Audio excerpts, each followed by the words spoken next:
Hello and welcome to my shop. Today we're going to be looking at the Buckin Bronco guitar.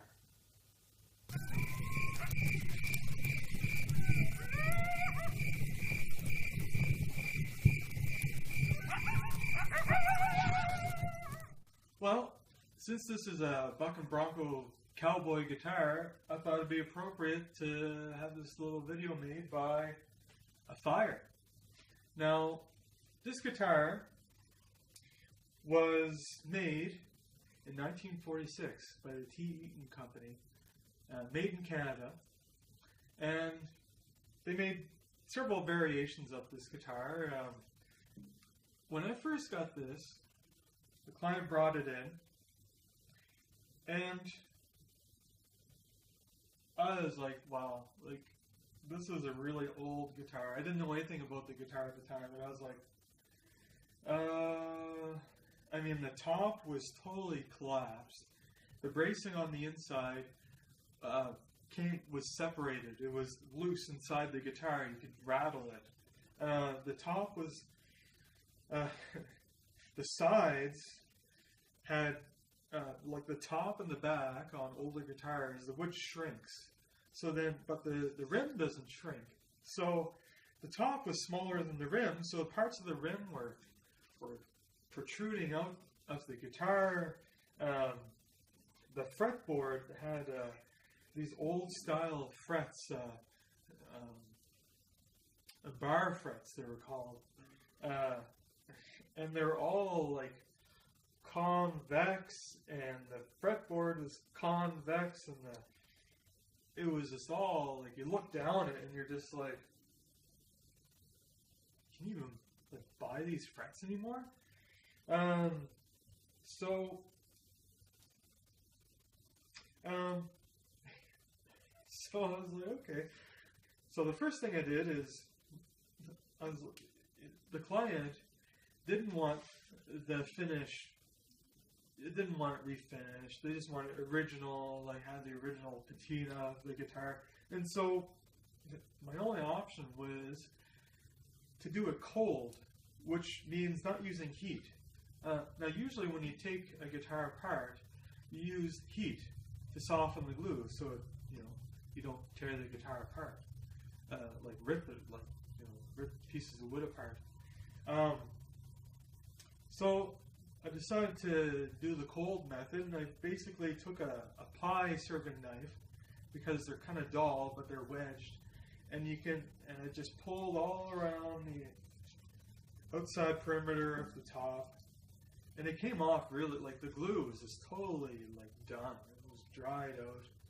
I believe it was old hide glue, so it was really just gone. And then I talked to the client, and I said, do you want this guitar to really play nicely? And they said, oh yeah, like, they want this is more of a sentimental guitar rather than a collectible item for them. So I was like, well, probably a good idea just to replace the fretboard because it's in such bad condition. So once they said, oh, okay, yeah, let's replace the Alteration, it was the fretboard and the bracing.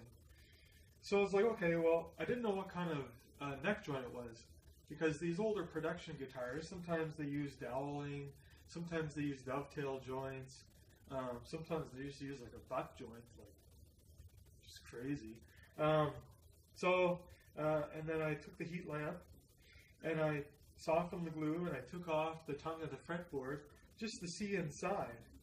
And sure enough, it was a dovetail joint. So I ended up having to use steam. Now, using hot steam, the bad thing about using steam is once it hits the finish, it totally just boils the finish off. Like, it steams it off, it turns it white. Which it did, a little bit, but it was minimal.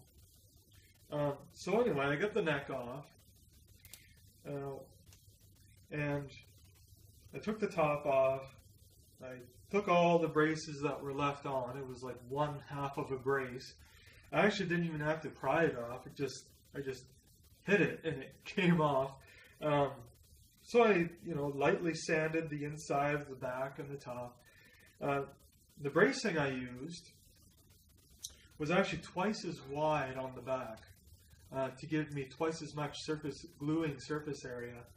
And the top, the upper transverse brace, which is a very important structural part of the top because it supports the neck, I made it 3 times as wide. So it has 3 times the gluing surface. Now, originally, this top was ladder braced. So it had I think 4 braces going like a ladder. And the problem with that bracing is that it was strong enough, but there's definitely other stronger bracing patterns. So I was talking to one builder, Rick Turner, actually, which was a real honor because he's been building for many, decades. Very well-known luthier in BC. And, I was talking to him, and he's like, maybe you should use fan bracing. And I was like, fan bracing? That's in classical, nylon string guitars, And then he was like, yeah, And I'm pretty sure the reason why he thought fan bracing, because he saw the top and how it was all warped. And with fan bracing, you have 3 braces going like this from about this area here. And it helps to stabilize the top. And you actually put a little bit of a radius into the brace so that when it goes into the guitar, it actually spring loads the top. So that it counteracts the down pressure of the bridge. So I was like, after I thought of it, I was like, that's actually brilliant. So that's what I did. I put fan bracing inside. There's another ladder brace here. Then there's 2 braces going here to support and to keep the mountain of a warp that was in there. And then a huge upper transverse brace. Now to flatten this top, it took me 2 hours of literally using a clothes iron and a steamer. And I steam the back and just keep on flipping the back or keep on flipping it back and forth to make sure I wasn't melting the Cowboy and the Buckin Bronco and the finish. And I was actually very surprised. So I managed to get it flat, and it actually, I think it expanded the top again, it made the top bigger, so that I didn't have to cut the rim in half and shrink the rim to the size of the top. And same with the back. The back, the guitar, it might be a little bit of a, but it worked out really well. So yeah, so I glued the top back on, I put the bracing in the back, and I glued the back on. Then I had to do the fretboard.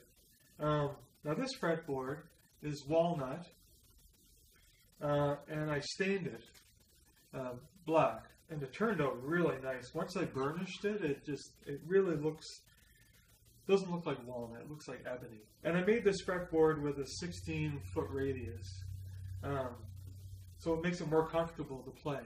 Whereas the original fretboard was just flat, which is all right for finger style and classical playing, but for chords, it's nice to have a little bit of a radius because it just makes it much more comfortable to play.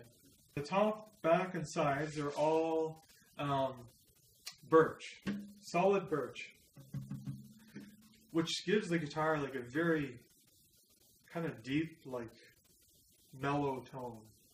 So the client asked me if I was able to fix the Cowboy because over years and years of the original owner picking, they picked off just wore off the Cowboy. But I took a marker that's specially made for touching up and stuff like that. I used it to, I really was I just dabbed and then slowly fanned, and I found the original like cowboy print on the internet from another guitar, and I just basically redid it. Now it's not exact, but when you don't see the original, you look at this and it's like, oh yeah, it actually looks pretty good.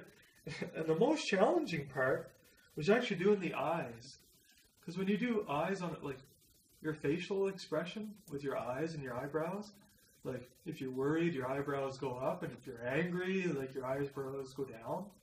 And so for a while I had the cowboy kind of looking like mad, like he was like, hey, and then for a while I had the cowboy looking like, oh, and I was like, no, like I want him to be like confident, I want this cowboy to be a confident cowboy. Without further ado say, let's give this guitar a play and see how it sounds.